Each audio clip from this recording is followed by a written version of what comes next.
Hello, YouTubers, friends, compatriots, bootlickers, shills, nets, lacers, peasants, vassals, minions, meat sacks. I'm a useful idiot. Welcome. And today let's go to Iran and Afghanistan. And as my regulars know, one of my favorite topics to do videos on, almost most of all, is all these strange bedfellows and all these two-faced political games that go on all over the world. And here's a good example because now we have Iran working with the Taliban. Let's remember that the Taliban used to be the arch enemy of Iran. That's one of the reasons why Iran was relatively supportive when the United States invaded Afghanistan and went after the Taliban.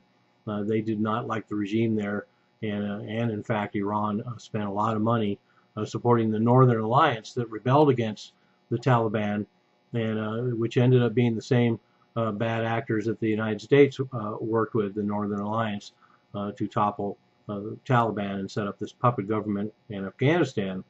So all the more interesting now that we have the United States supporting a puppet government in Afghanistan, increasing amount of so-called ISIS presence in Afghanistan, and then ongoing operations against the Taliban to the point where Obama has announced that U.S. troops will be in Afghanistan after he leaves office. So much for that promise. But so now we have Iran working with the Taliban because they, once again, they have a common enemy in ISIS, and so now the Iranians and the Taliban are now going to set up a buffer zone along the border with Afghanistan, a 572-mile border, and so it'll be interesting. I'm sure the arrangement will generally be supplying arms and or money, the same thing that the United States and Iran did. Propping up the government in Afghanistan.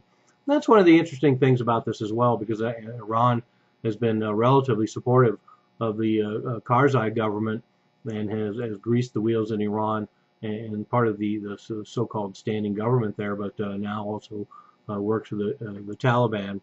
And so, as I mentioned, Iran has long seen the Taliban, which is a Sunni group, as a direct threat, and has provided weapons support to the Northern Alliance before the U.S. invasion. So the strange bedfellows don't get much stranger than this. But so apparently, once again, you have to choose the devil you know or the devil you don't know. And the Taliban feel the Taliban pose less of a threat to Iran than ISIS these days. And of course, that's proved to be true all over the Middle East. So right now, theoretically, there are 3,000 ISIS fighters in Afghanistan now, and like I've mentioned in other videos, normally you would think that's not very many soldiers and they couldn't be that effective, but we've seen ISIS with those amount of numbers creating quite a bit of havoc, so it'll be interesting to see what happens in Afghanistan and the ISIS presence there. And in the first 3 months of 2016, and let's remember too that the war is still going on in Afghanistan. It's not any kind of holding pattern. The first 3 months of 2016, there was 100 U.S. Airstrikes against ISIS in Afghanistan. So ISIS is becoming apparently a major target in Afghanistan, and I wouldn't be surprised if the United States is not only working with the Karzai government, but also the Taliban and the former Northern Alliance groups as well. They all seem to be almost one happy family to a certain extent right now.